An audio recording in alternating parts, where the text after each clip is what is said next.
Indiana Jones, the Dial of Destiny is on the way. You would expect that the company, the Walt Disney Company, Lucasfilm, etc., would all be excited. People would be having a last hurrah for Indy as he rides off into the sunset that is not the Last Crusade, but is this new sunset that we are yet to see. And yet, that is not the case. Instead, Lucasfilm and Disney and even Disney Parks seem hesitant to do much at all with Indy except wait and tremble in fear at what could be a very disappointing opening.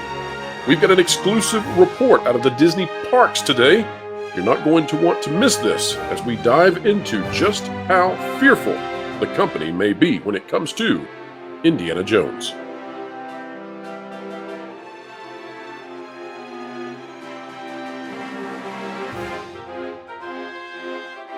All right, folks, welcome back to another video of excellence here on the WDW Pro channel.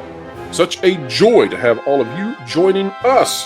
And joining us to talk about this topic today, we have Lorena Creole, Lauren Connor of ThatParkPlace.com, and Valiant Renegade of Valiant Renegade. Anyway, all right, folks, if you like content like this, consider clicking the like button, share, subscribe, and you can stick it to the algorithms when you click it. It's the notification bell. We begin today with an exclusive out of the Twitter account of one Lorena Creole. This one having to do with footage that she captured at Disney's Hollywood Studios in Walt Disney World. And Lorena, do you want to read this tweet for us so it's in your voice? Sure, I sure would. I don't think the crowd at the Indiana Jones stunt show at Disney World is all that excited about Indiana Jones and the Dial of Destiny. It was way more excited about the show warm-up, yell, and scream auditions than this. All right, we're going to take a look at this, folks. If it's true that the warm-up, get the crowd excited, tell them to yell and scream, had a better response than the Dial of Destiny, well, that's a problem. But here we go. Let's take a look right now. I do have a question for everyone. How many people have actually seen an Indiana Jones film before? Oh my gosh, look at that, jumping up. Let me see all those hands. Yeah! Lots of excitement. Wow. Everybody's like, yeah, seen it. Exciting on June 30th, Dial of Destiny. Yay! We are And there it is. All I right. captured this live from a live stream that I was doing. The Indiana Jones stunt show is a show I've gone to ever since I was a kid. It's like one of the things you had to see. Hollywood Studios, it was just a great, fun show to see, like the movies coming to life in front of you. And they changed it a little since the pandemic, not for the best, but still overall an enjoyable experience. So of course the crowd is hype. We're excited to see the show. Everybody's excited, and they do, the hey, you guys, can you guys beat this side? Can you guys beat this side of the room? So that fun, like getting the crowd all hyped up and people screaming and everything. And when they mentioned Dial of Destiny, it was very obvious the lack of interest. People watching my stream were like, folks don't seem too excited. Join us for Ezra Miller's karaoke night. May have the same result. Yeah. Lorena, of course, this is one of the biggest theaters at Walt Disney World. It's huge. It is only bested perhaps by the bleachers that surround where they were doing the parade out on the water for Animal Kingdom, perhaps bested by the bleachers, the amphitheater for Fantasmic, but this is a very large theater. Yes. And the fact that we don't hear a tremendous applause from the people who surely are most likely to applaud. I mean, they are there to watch Indiana Jones, and it's days before a new Indiana Jones movie is coming out, and yet you have that muted response. What do you think is going on? I mean, was this an empty theater that just happened to not have, anybody there to watch the showing, or was it full? What was it like? No, this was absolutely full. And folks can see in my live stream where I'm panning from side to side, like showing, hey, I got here really early so I could get right behind the control booth because that's my favorite place to be. You're dead center. That fills up first. All of the seats, all of the benches were filled. They're telling people to, squish in so they can get in more people. So it's very obvious you have a full full theater of people excited to see the Indiana Jones stunt show. These are the people who, this is what they're there to see. They're there to relive those Indiana Jones movies that they love so much through this stunt show. So no, it was not for a lack of people. We'll get to the exclusive reveal that we have for this video about Indiana Jones, but I want to go to Lauren first. Lauren, you are a huge Indiana Jones fan. I think that's fair to say. We've had you on the channel many times to walk us through Star Wars, Indiana Jones, etc. You have participated in different activities regarding the franchise. You have a deep knowledge of it. Why do you think that general audiences such as this are not enraptured with fanaticism about this new movie coming out? It's the final one. It's the last big finale we have. I think there's probably three big reasons. One is that people know what they did with Star Wars. The second is Kingdom of the Crystal Skull. And the third is that people can sense that this is like a wake. You're feeling something is not right about this. There's something about it that feels like there's nothing that gives off in the trailers a sense of the excitement or the grand adventure that you would see in the other movies. There's something about it that feels like this is going to be a dour, depressing experience. They're trying to hide it. They're trying to show these high-octane chase scenes and what passes to them is humor. But I think people sense that there's something about this that doesn't smell right. It feels like a Clint Eastwood movie, like a modern Clint Eastwood movie in terms of its marketing, but with sort of a woke agenda behind it. Now, Valiant, we are looking at a box office for June that is abysmal. We have seen major underperformers. We just watched Elemental come out, and, well, it's a flash in the pan, except it never flashed in the first place. And that doesn't even consider the fact that the actual Flash can't do a thing at the same time. If Indiana Jones: The Dial of Destiny comes out in the coming week and cannot pull an audience, that means that audiences are actually deciding they're not going to the theaters. They're choosing not to go to theaters rather than to watch these types of movies. Do you think that's even possible? Do you think there's actually that much hesitancy or that much disregard that audiences hold for Indiana Jones and others? I think audiences have not been given much of a reason to go to theaters in June is the problem, at least not to the scale. When you consider the blockbuster level budgets of the movies that have been consuming the screens in June, it's ridiculous. The overall box office haul for this month, when you look at 4 or 5 $200 million plus production budget films that are on tap or have already come out, we should have a box office that is easily double what it currently is at the retail standpoint from June 1st to where we are now. I mean, you've got $200 million Elemental, $200 million, $300 million, really, Flash. You've got Little Mermaid, which was $250 million, which came out towards the end of May, but the bulk of its run so far has been in June, obviously. You're talking about a lot of big, high-octane, high-powered, massive marketing budgets, $125 million plus marketing budgets for all these kind of films.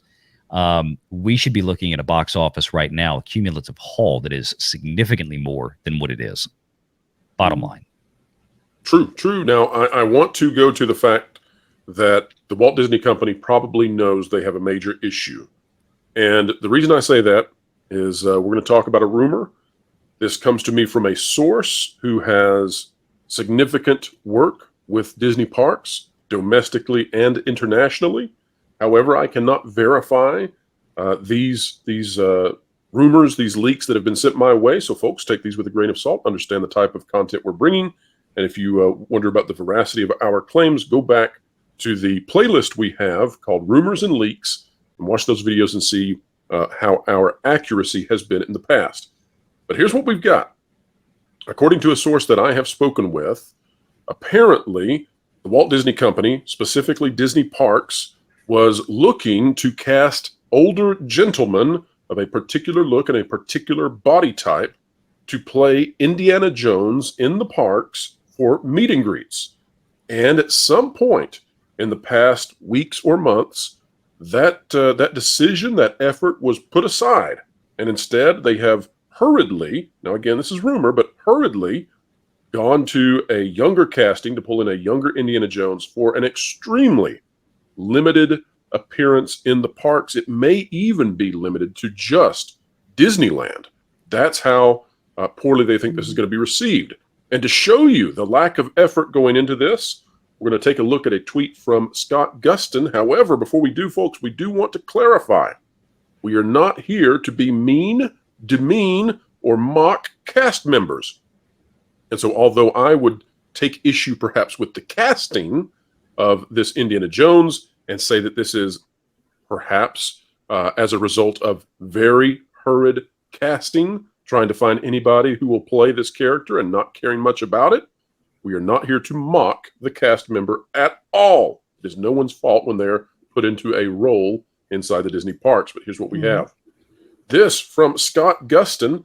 Indiana Jones will make appearances in Adventureland at Disneyland for a limited time beginning June 30th. And we can see the image of the young man who will be playing Indiana Jones. Not much in terms of appearing like Harrison Ford. So, Lorena, have you heard anything about this? Is this the first time you're hearing about the idea that they've scrapped a meet and greet with older Indy? Are you surprised that they're not doing more in terms of Indiana Jones? And also, and this is a lot of questions for you, but I know you can keep track of it all, but what are they doing? You're at the parks very often. What are they doing to celebrate Indiana Jones that you've seen? Well, what I have seen at Disney World, and kind of back up a little bit, I did see Scott Gustin's tweet. And when I saw it, my question kind of was, well, how come they're not doing this at Walt Disney World? Then I'm like, oh, now I remember.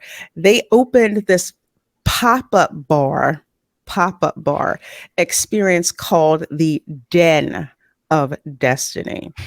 And yes, that's exactly what they called it. The Den of Destiny, right over there in the gift shop that's next to where the Indiana Jones stunt show, is. So when you go in, there are costumes from the Dial of Destiny, not the original three, the only three Indiana Jones movies. It's all Dial of Destiny. So you have Indiana Jones, his like suit. You have Phoebe Waller-Bridge's character, her outfit that's there. You've got the hat and the whip, not from the original films. Okay, not from the original films. From the Dial of Destiny, and they clearly mark that, and people are kind of like, okay, whatever. How much square footage would you say is dedicated to this? I would say maybe about, I'm guessing. I mean, is the size of a bedroom in a normal house? Is it the size of? I would say it's maybe about the size of a 2-bedroom apartment. So maybe about 800 to 900 square feet inside. Gotcha. For it. So it's it doesn't accommodate a lot of people, but then again, there are not a lot of people in this experience. There's like a photo op, I kid you not, that says Dial of Destiny, and they literally have on top of a like wooden box a plastic cheap looking dial. There's nothing that looks weathered about it, that looks ancient about it, that it does not look like the gold little idol, okay, that we're familiar. It doesn't even nowhere near that. So that's there for a photo op. And then of course behind that they have the pop-up bar where you can buy 2 very overpriced and not very original alcoholic drinks and 1 non-alcoholic drink that is also overpriced. And that's it. One of those is Elemental, correct? No, the Elemental ones are actually over in the Joffrey's coffee kiosk, Gotcha. the one right Understand. in front of Toy Story Land. Yeah. But that's all that's in there. The most interesting thing, and I do have to point this out, the most interesting thing that people were looking at, especially if you are a fan of the first 3 Indiana Jones movies, there's a frame up there that has like Intel dossiers on all of the characters. So you get to see Harrison Ford as, the first young Indiana Jones that we're used to seeing. And then you see him from the later movies. You also see pictures in a dossier of his father. You see one from Marion as well. You see a picture of, Indiana Jones and Sala together, and also a dossier on Sala. More people were looking at that and marveling off of all of the pictures and, the documents that were kind of weathered, redacted. You couldn't quite make it out, but more people were more fascinated with that than the Den of Destiny props that, Any that they had out there. any exhibits, any interest in the Phoebe Waller-Bridge character Helena? No. Did No. anybody know who There you Helena go, was? I don't Yeah. even think they did. People were like, "Oh, hat, whip, yeah, we know what that is. Okay, his suit. That's not Marion's outfit. I have no idea what that I don't know who that lady is. No.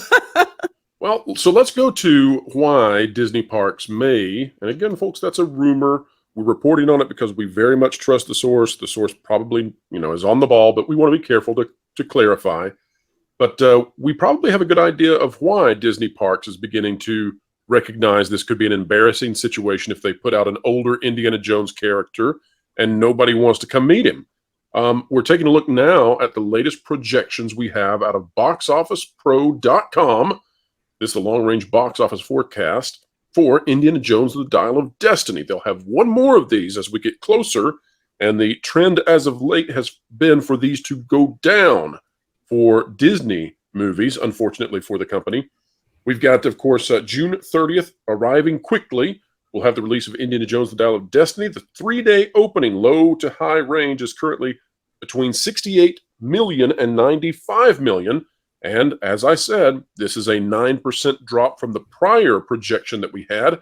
And this is really what's concerning. And Lauren, I want to hear your take on this. $211 million domestic is now the floor that they are showing. That is now in the realm of possibility that this film, which is one of the most expensive movies ever made, could top out just barely over 200 million. Lauren, what in the world is going on? I don't want to beat a dead horse here, but how have we fallen this far? I think it depends on how you're looking at it. I think there is a tone that has been put across by the trailer that, like I said, I think people smell that something is wrong. And one of the things I want to mention about that, and I'm so glad that Lorena brought it up, is that when you're going to that Den of Destiny and you're looking at the props that they sell, the hat and the jacket and things like that, whenever you're getting fan props that you can buy at a store, they're never going to be accurate. And even between the original movies, between Raiders and Temple of Doom and Last Crusade, there's differences in the costumes, the hats, the jackets, the whip. There's these different things in the accessories. People that follow props, they know that, and they pay attention to those details. It's very important. One of the things that struck me about the trailer for Dial of Destiny is that, at least in the early CGI younger Indy scenes, the outfit's all wrong. It's all Lord, wrong. that too. Really? But I didn't know if I was mistaken or if that was supposed to be like he had changed his outfit for that time period because it takes place a little bit after the first three. I'm so glad you brought that up because I didn't understand that. Don't get me wrong, it's similar, and all of the other movies there are similarities, but the jacket especially to me looks just awful. It does not look anywhere in the realm of what it should look like. And in that photo that you showed of the actor who's going to be portraying him for the meet and greets at Disneyland, wherever it is, that hat is atrocious. Now, granted, this is going to be a park actor who's going to be dressed up like this. You're never going to get the movie accurate outfit, but the hat in particular, go to the other picture if you can. That bash at the top is all wrong, completely all wrong. That's called a teardrop bash. And what the normal hat has is a cigar bash. The crown is the wrong height. That's not a bound edge, which is good for the hat. It's a lot of times I'll see Indy hats that are sold as Indy hats that have a bound edge. That's all wrong. The brim is the shorter brim, kind of more similar to, it looks like probably the Last Crusade hat in that sense. Mm-hmm. Again, park actor, not the actual prop department hats, but to me, even in the trailers for the movie, in the younger scenes, the outfit looks all wrong. And I don't know if people are consciously aware of that kind of thing who don't pay attention to the minutia, but they are aware of bad CGI. And if you start looking at things that look off, that don't feel right, and when you're also in the middle of this generational change, it's like Indy, I hate to say this, but this was a character from the 80s. And we wanted to recapture the magic with Kingdom of the Crystal Skull. That didn't happen. But I think what you could say about Kingdom of the Crystal Skull that I don't think you could say about Dial of Destiny is that Indy mostly felt right. You understood the point that he was in his life. The things that he was doing are the things that you would expect Indy to do. It wasn't. And he was still the hero, Lauren. He was still the lead. It wasn't Indy that was wrong. It was the situations that he was placed in. You went from having something that was very grounded in Raiders of the Lost Ark to Indy surviving a nuclear blast in a lead-lined refrigerator. There's something there that there's a disconnect, and the audience is going to reject that. I think when you get to the level of so far off for what we've seen in the trailers for Dial of Destiny, if you're looking at watching Raiders and then watching the trailer for Dial of Destiny, do you believe this is the same character? Or have we somewhere gone off the rails? And I think the audience can sense that. So, Valiant, there is clearly a lack of attention when it comes to the details of this character, both at Disney parks and in terms of what Lauren is discussing for the movie. James Mangold has been brought into a difficult situation. He is attempting to thread the needle of making a movie that perhaps is in the same mold as what he wants to make, and yet he is working under the tutelage of Kathleen Kennedy, and clearly she wants a Fleabag film. So, Valiant, in my opinion, we are headed into the doomsday scenario for Disney. We are going to stay in that doomsday scenario all the way through the end of the year. There is no silver lining that I see for the company. Nope. Have we hit rock bottom? Are we seeing that now at the parks and in the theaters? And are you optimistic at all that Iger et al. Will find a way to begin moving this company, especially with these new executive exits? We're talking about CFO Christine McCarthy. We're talking about Chief Diversity Officer Tom Newton. Mm-hmm. With these C-suiters heading off of this sinking ship, is there change ahead? Unfortunately, I don't think there's any reason to believe there's going to be any substantive change unless and until there is. There's no expectation on my part at this point that seems to suggest that, anything radical is going to alter course from where we are. They're going to replace Tom Newton with another Tom Newton. There's nothing there that's going to suggest that, well, the department is going to be wound down or terminated and gotten rid of. And no, they're still going to go down this road. We've seen everything they're doing with reaching out to, certain political, social movement groups that are out there that they want to engage with. They're doubling, tripling down on that. As far as the box office, have they hit rock bottom? If they haven't yet, they've got to be darn close. I can't see how it gets terribly worse than where it is now. I mean, it could get worse, but being realistic, it seems like this is the year that they really should have made a lot of money from these films. I talked about this months ago. The Little Mermaid should have been a layup. Little Mermaid should have been the $1 billion hit. They screwed that up. Guardians of the Galaxy 3 is about the only thing so far in the last 12 months that they may have been able to break even on at the box office that Disney actually themselves made. Of course, that doesn't include Avatar. But Indiana Jones, that's a very tall ladder to climb. With a start like that, would you say it's completely out of the game? No. But with a start like that and what so far we have seen in terms of reaction to this film from the most ardent critics, people that would normally support Disney stuff, just doesn't seem to suggest that this movie is going to have a lot of legs. So even if it opens at $100 million, great. What does it do after that? Does it look more like The Flash or does it look more like Top Gun Maverick? I'll let the audience decide which one they think it's going to look like more closely to. But that's just where we are. And there's nothing else down the pipe at this point for Disney between now and the end of the year that I think is going to do anything different than what we've seen to this point. Valiant, you have been featured significantly across the media in the last 48 to 72 hours after you did a video covering the losses that Disney is suffering in the box office this year, we are now faced with an Indiana Jones movie that needs $1 billion Close to to it. break even. Yeah. We're looking at a film now that has a floor at around $200 million domestically. Right. We have a Haunted Mansion movie that nobody has heard of and nobody cares to see. And then we have the Marvels. There's also a Wish animated film. We'll see how that goes. I actually think that has the best chance of any to redeem whatever they can of this year. But Valiant, you've talked about they're in excess of $800 million in terms of losses off of the box office per your estimates since Lightyear. How bad does this get with Indiana Jones? How bad does this get with the next two films, including the Marvels? How bad could these numbers grow to be? I think the movie Wish perfectly sums up Disney's predicament. Well, I mean, it is what it is. That's what they've got. It's a wish. It's a hope. We don't know what it is at this point. Now, could Indiana Jones surprise? Certainly. The problem at this point, of course, is that we don't know what the international box office may look like. I don't suspect the international box office for Indiana Jones and the Dial of Destiny is going to be significantly improved from its domestic.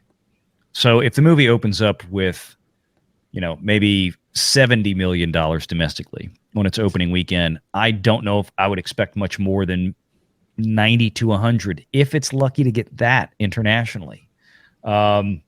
This has never been a big international player, of course, and the big thing that's hard to tell is because the last Indiana Jones movie that came out 15 years ago, the international market wasn't anywhere near the scope it is today. So that makes it harder to gauge. And of course, the problem is the last movie did not really leave audiences with a great memory of Indiana Jones to carry forward into this fifth installment. That's the big problem. You're coming off the last movie, which was very weak. You've got to follow it up with a knockout drag down punch. Mission Impossible is a great example of this, is that Mission Impossible, the first movie in 98, was a big hit, very popular. Everybody loved it. MI2 comes out.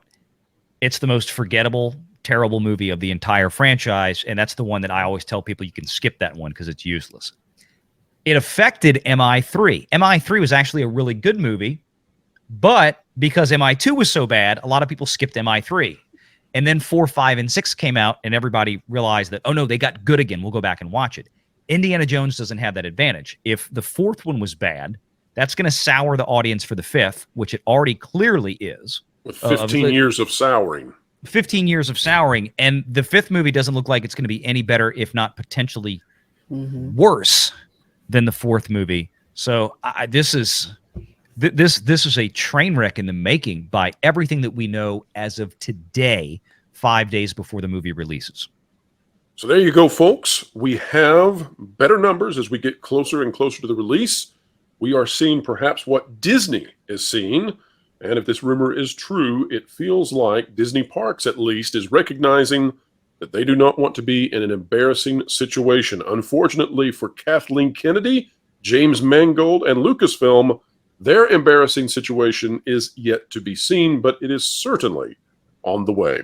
All right, Lorena, where can people find you on this great, big, beautiful web out there?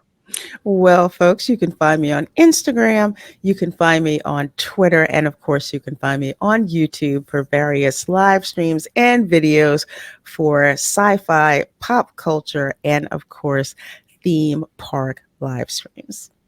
Lauren, where are you? You can find me at that Park Place. You can find me at Lauren Connor on Twitter, at Lauren Connor 9030 at YouTube, and on the weekends on Valiant Renegades live stream on Sundays in the chat.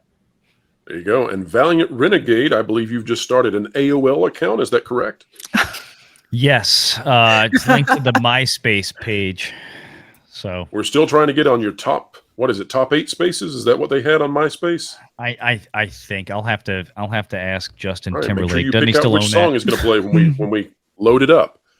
All right, folks. Well, it's another video in the can. We hope you enjoyed it.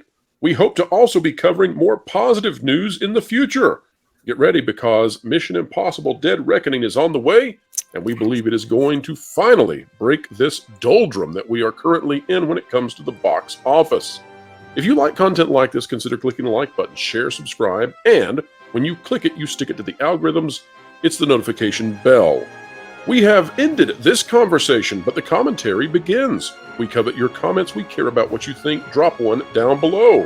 And folks, we have an exciting series of programming coming your way. Not only do we have the Pro Show live coming to you this week, but also watch out because July 3rd in the evening, we will be doing a special celebration of all nations, but mostly America, where we will also be celebrating the various YouTube channels and our friends in our orbit, all the great milestones they have had. We expect Lorena Creole just might show up as a special guest on that evening. And so, folks, wherever you are, whatever you're doing, keep learning, keep growing, and keep having fun. Make sure to catch the Pro Show Thursdays 5 to 7 Eastern Time. Entertainment Explained, The Culture Curve Conquered, live with Pro and all his friends.